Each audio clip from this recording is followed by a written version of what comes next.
Be with me always. Take any form, drive me mad. Only do not leave me in this abyss where I cannot find you. I'm ahead of the curve, also known as James Bergman, and in this book review today, I will be discussing Wuthering Heights by Emily Brontë, first published in 1847.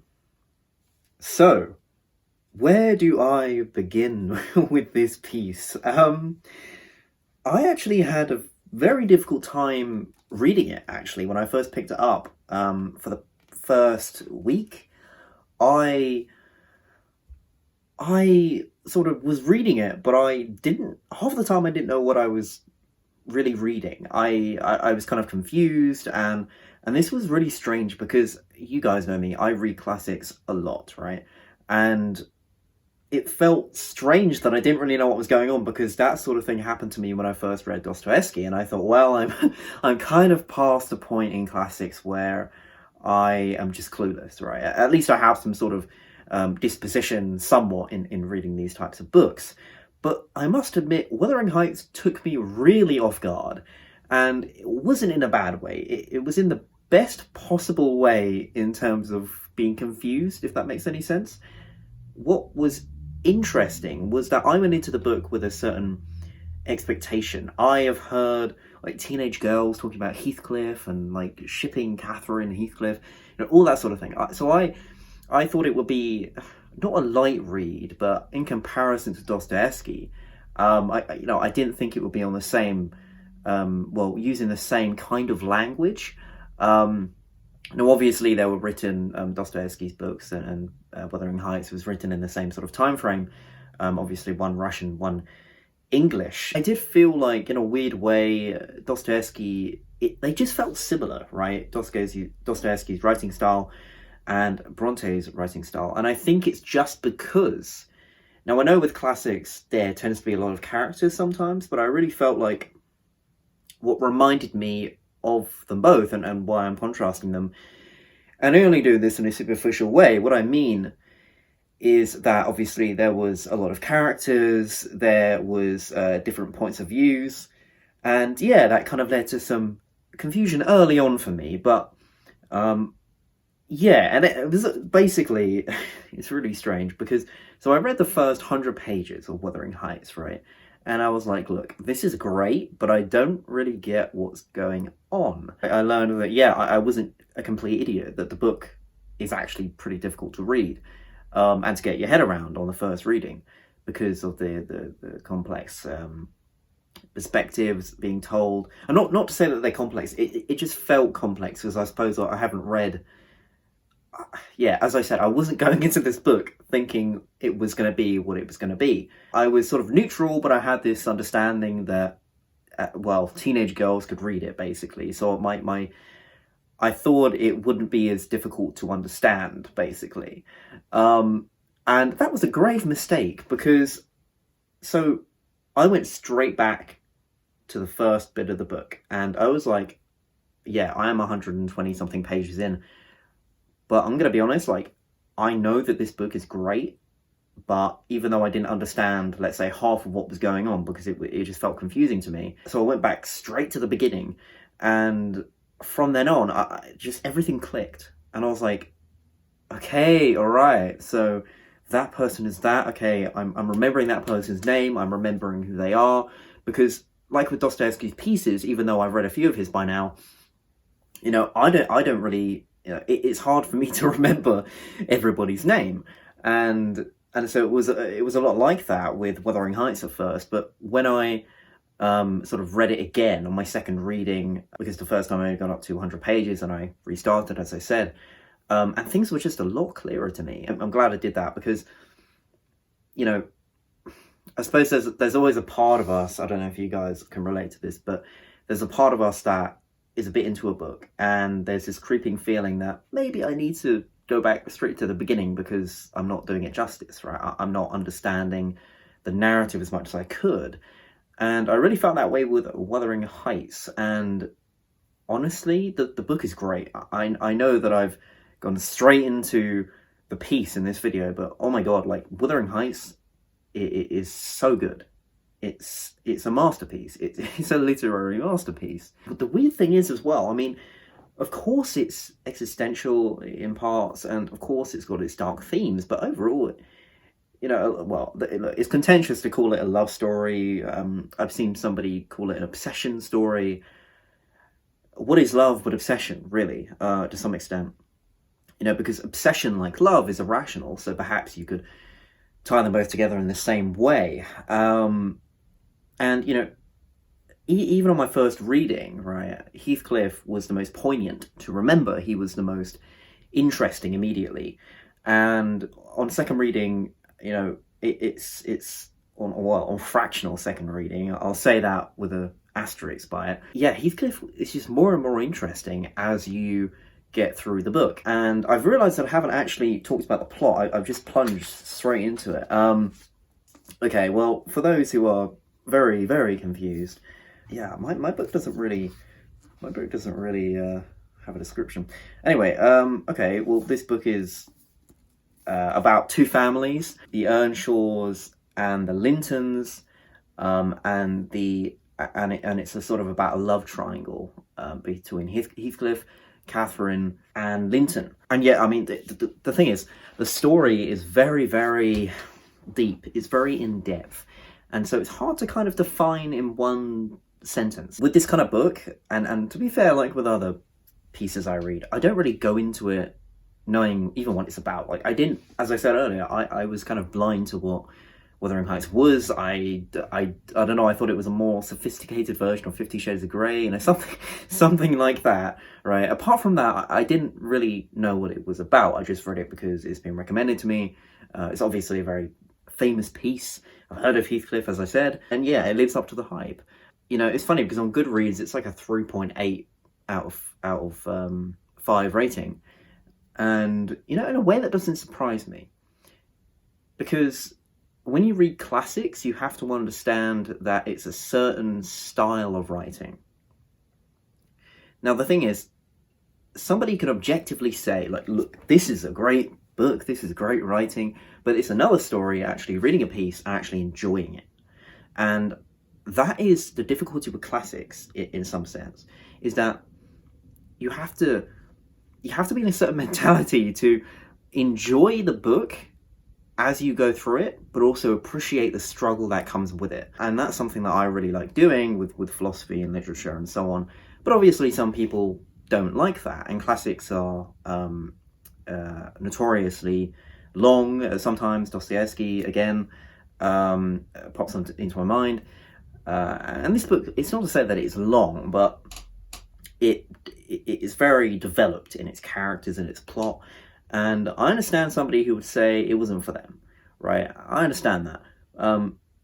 But I'm glad that from not only an objective standpoint, like the book objectively is amazing, it's a masterpiece, but also on a personal level, I loved it. Like, I loved it once I can understand and remember the characters' names, because again, that was really, really interesting, to say the least, because things aren't spoon-fed to you, right? Like they are with modern pieces, for example. Things aren't spoon-fed to you. Like, they rely on you reading the piece and paying attention fully, like with every sentence. Whereas a newer book, you could say, which is fiction, it hammers home things for you and it treats the reader a bit like a dumbass, right? I mean, not all, but some. It's a trend, I suppose, of modern literature at times. And so this book is kind of unforgiving, because if you don't pay attention to a page or two or three, if your mind just goes out for a minute, then you will suffer for it. Because on the first time I was reading, you know, obviously I was paying attention to some extent, but clearly not enough, because there were things that I found very confusing, but also obviously I had the predisposition, so you know, I wasn't treating it like I perhaps should have at first, which was my mistake there. But also, to add to the confusion, I do want to add that, like, two characters are called Catherine, which doesn't help, and obviously, in general, these are about two families, so multiple characters have the same second name, and sometimes they, like, these characters by another character is referenced by their second name. And if you're not paying attention necessarily to the context of the scene, then you will struggle, because I did at times. What is it, a couple characters have the same first name? Because I know there's Catherine and her daughter, but there's also another, I can't remember now. So not only do people have the first name, but they also have the same second name.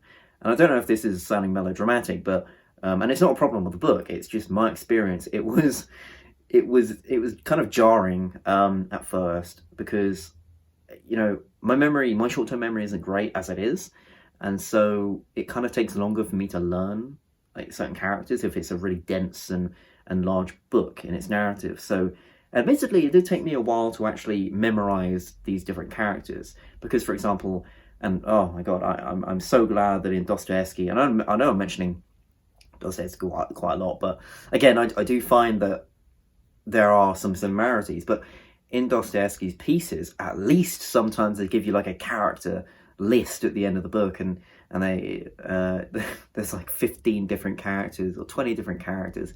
Thankfully, in Wuthering Heights, it's probably about 15, probably something like that, I think. So yeah, I mean, it's not as brutal as Dostoevsky, but if you're not prepared for that, then it will feel quite brutal. But I'm also intrigued by, obviously, the philosophy and the meaning in this piece, because, you know, you could go very in-depth. Like the back of my copy says, introduction by Catherine Frank, it is a relief to read and reread again, submitting to a power that we and others shall always be attempting to name. In that exact sense, it's a book that really does need to be reread quite a lot, because, you know, I'm mentioning philosophy, and I feel like there's just a lot there, and to really get into the depths of what this book truly means is only met by rereading it numerous times, because it's not like I don't think I got the book. You know, I did. It's just the underlying themes behind it. Like you guys will know, when you read a book, there's the sort of surface level narrative, and then there's everything that's underneath that, like an iceberg, with a surface and then a whole depth underneath it. And so with this book, it's very much the case. So to go into some characters, I suppose, I don't know, I suppose some of this will be spoilers, but if you want to come back to this video, then you can. But what I will say before you leave is that you should definitely read this book, but be aware that it is quite dense at times. A brilliant masterpiece book. Go and check it out if you haven't already, and then you can watch the rest of this review afterwards if you care to. Okay, so going into more characters. So Heathcliff, at the beginning, he's introduced rather disappointingly, to the disappointment of his new family, apart from his father. And it's interesting because he's sort of labelled as gypsy, and I've heard things that maybe he wasn't, I think, a rascal or something like that. He wasn't originally called a gypsy, I believe, but I don't know. I've heard like many different things, because I finished the book a couple of days ago, so I've been kind of reading up about it and watching some of the films, notably with Tom Hardy and I can't remember her name right now, the ITV show, which is pretty good. It's pretty low budget, but Tom Hardy's pretty good in it himself. I've been watching the original Wuthering Heights film, black and white. I think it's like 1937 or something like that, which I'd highly recommend. So back to Heathcliff. Heathcliff is a really, really intriguing character, and obviously, as I said, he's introduced to this family who doesn't necessarily respect him, nor does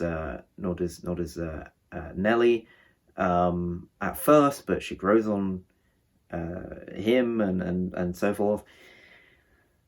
Yeah, I don't know, I'm trying to explain, I suppose, but there's just so much floating around, because there's just so much character in this book, and with the shows and the film, I feel like it doesn't do the book justice. And of course, look, I love many things that are based on books, but Wuthering Heights, like, for me, this is so intrinsic and dense and and so deep as a book that, like, you can do your best with doing a film on it and a show on it, but the book is just a beast. Like, it's such a beast. And the thing is, as well, the way that it's told makes it quite hard to make it into a film or a show, because the format is obviously from a couple different narrators, and it could be done, I suppose, but the way that it's done in the book is just unparalleled. Like, it is,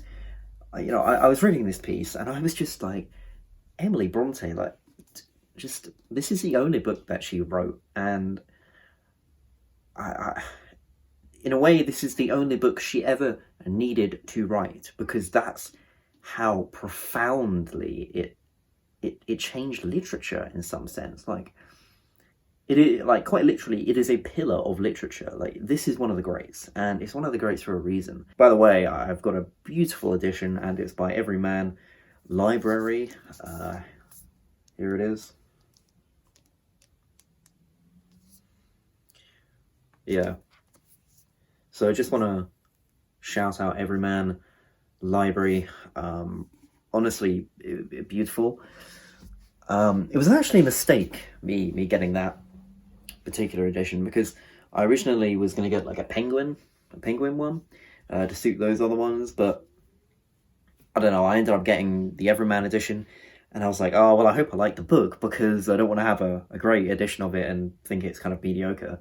But to my surprise, it is now one of my favourite books that I've read. Like, honestly, it's so good.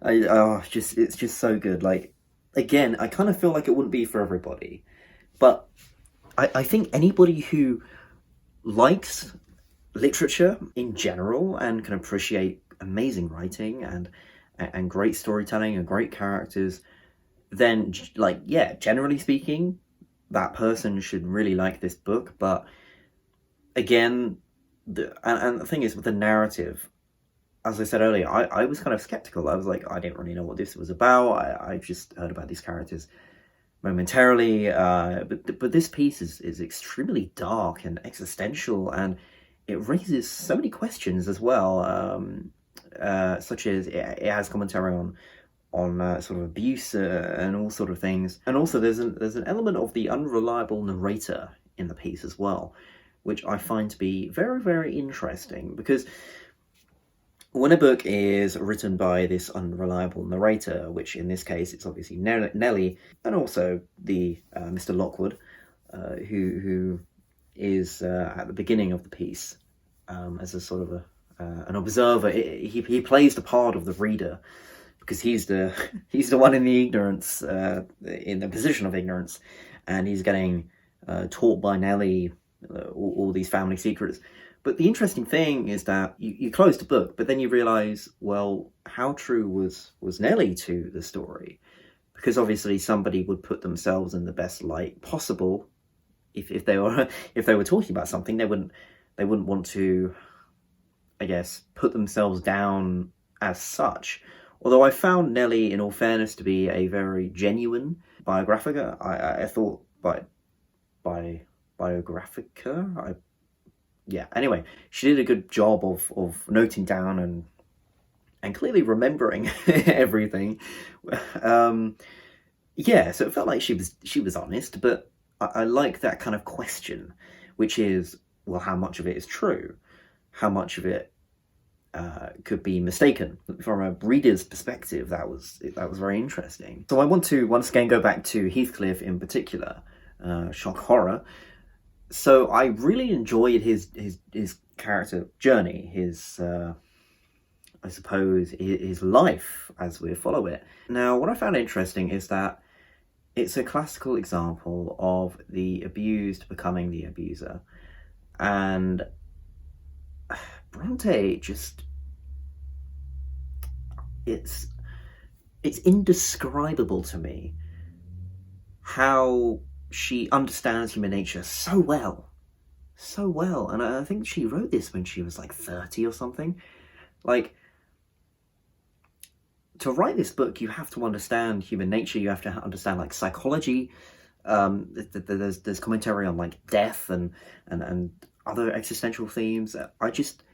when I was reading this book, I was just so amazed at the quality of writing that Emily Brontë had, and her mind, and just to write that piece, just amazing, like, unbelievable. And as I said earlier, yeah, she may have only written one book, but that's all she needed to do, because it changed literature. It really did. So regarding Catherine, Heathcliff's, what do I even call it? Love, I suppose. Yeah, love, obsession, whatever we want to go with. I really like the format of the book, covering their sort of childhood to then their later years, and then Catherine's death, and then little Catherine, the child, or Cathy, so many different names. Yeah, I mean, look, a lot of people say that it's petty, their relationship was petty, and so they didn't like the book. But it's like, okay, a character is petty. Okay, a character has flaws. That's what makes them a human being. Like, anybody who's saying that they didn't like the book because they're not convinced by the morality of their characters, what are they reading literature for? Like honestly, what are they reading literature for? So, like, those people who are criticizing Heathcliff and Cathy is like not this non-love relationship thing. That's pretty much why the book is 3.8 on Goodreads, because it will be much higher if people, I suppose, to layman, somebody who reads 50 Shades of Grey, like, they look at that and be like, oh, it was nothing in comparison, from a graphic perspective. It's demonstrably uncouth, I suppose, to comment that about a piece of literature that clearly in that kind of review they didn't understand, nor do they understand their own reasons for reading books in the first place, or Wuthering Heights in specific. I think that some bad reviews are due to people just quite literally not liking the agendas of the characters, which is independent from how good a book is. That's just their personal preference, which I guess fair enough, but again, it's not very balanced of a review, I would say. This didn't bother me. I do view Heathcliff and Catherine's relationship as, I suppose, toxic. And this isn't to say that they didn't love each other. I think that there was a spark between them. Obviously, there was, I suppose, from early childhood. So there was clearly something there. The thing that I think, right, is that we have to remember that they were very young. They were very, very young when they were having these feuds and having these arguments, and Catherine believing that, I think his name is Edgar. Look, I'm still struggling with these names. Where Catherine thinking that by marrying Edgar, she could still be friends with Heathcliff. I mean, like, no. I was reading that and I was just like, yeah, I think you should listen to Nelly this one time, Catherine. But she didn't do that, and Heathcliff ran away, and then he married, Isabella. He married Isabella to get back at Catherine. And Isabella, I mean, I think both of them were in the wrong, but I think that as a reader we have to understand the context behind what they were doing. Love makes you blind as well as passionate, and they were both infected by that condition because they were quite young, and I would say understandably naive. Of course they're going to do that sort of thing. Of course they're going to, they would get married at like, what, 18? Something like that. I think Catherine got married at 18 to Edgar. And you really have to sit back and think, yeah, like, clearly they're going to be naive and immature, and clearly there's going to be toxic parts of the relationship because they're so young. To me, it wasn't a surprise. From a psychological perspective, this is how deep the book goes, because it does really get you to question, like, is this toxic? Is this, or is it not? Or was that decision by Catherine correct? Or was it preferable? Or what Heathcliff did, was it justified? This book has so many different themes and so many storylines and so many different characters to perceive all the situations going on, that it just, all of this just makes it such a deep book. It's just such a deep book. Catherine dies, giving birth to her daughter Cathy, or another Catherine, and just, and also Joseph. Yeah, I'm going to agree with G.C. McKay in his great review of Wuthering Heights. Yeah, I didn't really understand what Joseph was saying half the time. The Bible bashing dude, I I didn't really get it. I quite liked deciphering what he was saying. I found it interesting. And on a side point as well, I just love how Emily Brontë wrote a character who was genuinely speaking differently from the other characters, and how he had his own personality, even though he wasn't even a main character. Just that choice, writing that, like, writing Wuthering Heights, writing a book, and just doing that is so great. It just reminds me of the genius of Salamango in Blindness. It's changing the punctuation around and so on. Emily Brontë as a writer doing that is just so good. I loved how Joseph had different sort of language, and it was tedious, but it was also really such a pleasure actually to come across a character who has their own unique voice. If you can't even understand their voice, that's a different story, but he had his own feel to him, and things like that just really add to the reading experience for me. Attention to detail, basically. But yeah, Heathcliff goes borderline or probably fully insane by the end of the piece. At one point, he digs up Catherine's grave and sees her in the rotting flesh, I guess is a good way to put it. Just how poignant are these scenes? How remarkably profound are these situations that Emily Brontë is putting the characters in. And I find it interesting also to consider at what point did the love turn into obsession? And is there even a difference between love and obsession? And maybe you guys can let me know what you think of that in the comments. But I think this book kind of makes you ponder that amongst many other things. One thing that I did find, I don't know why I'm laughing really, one thing that I did find interesting was how characters view death in the piece, in the story. And I think the whole topic of like how people perceive death in the past is really interesting.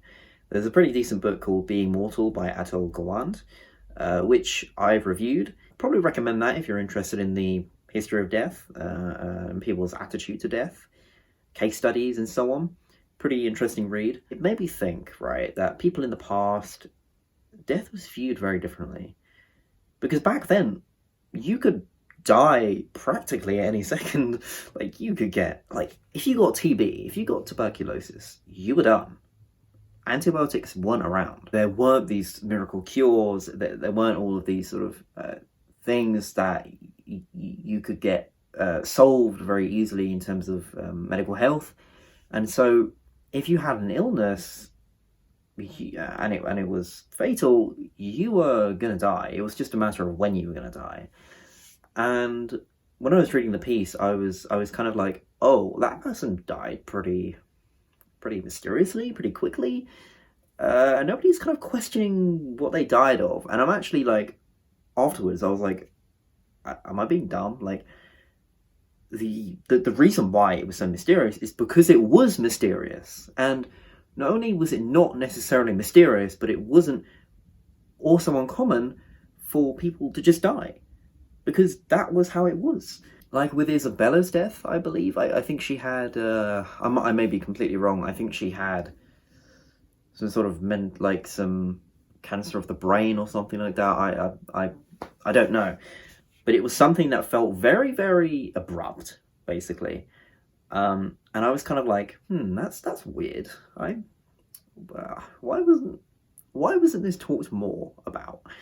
And my conclusion, and as I've just stated, solidifies why that is the case and why that was the case in the book. But it's not like people weren't sorrowful of their dead ones. I suppose the contrast was they were still sad, but they at least were more accepting of it. I think that's the main difference, because nowadays there's much less acceptance and perhaps more sorrow. Going off of my conclusion from why, you know, the perception of death in history, they accepted more readily because it was so common. When Heathcliff and Catherine's father died, the scene when they were sort of sitting next to him and his sort of head bowed forward, and that was very sad. That was extremely sad. But the thing is that the characters, and Bronte did this so well. Again, she did it so well. She wrote them in a way that they were sorrowful, but also very accepting of the reality. And I just thought that was great. Yeah, I think I've exhausted myself of all my ravings and appreciations of Emily Brontë and Wuthering Heights. Basically, I just love this book. It's one of my favourites now. I think it's just a masterpiece, a literary masterpiece. It's amazing. So, yeah, thank you guys for watching my ramblings, because this is what this video was, more or less, just ramblings. But also, obviously, a bit of analysis and some of that kind of stuff. Check out my social media links in the description. Follow my Patreon to donate to me monthly for some benefits, and follow the podcast, The Bastard Sons of Oedipus, if you don't already, where it's a nihilist podcast where we tear society apart and do commentaries and have guests on about various topics: philosophy, psychology, writing, literature, those kind of things. Once again, thank you for watching my ramblings, and I'll see you in the next video. Cheers.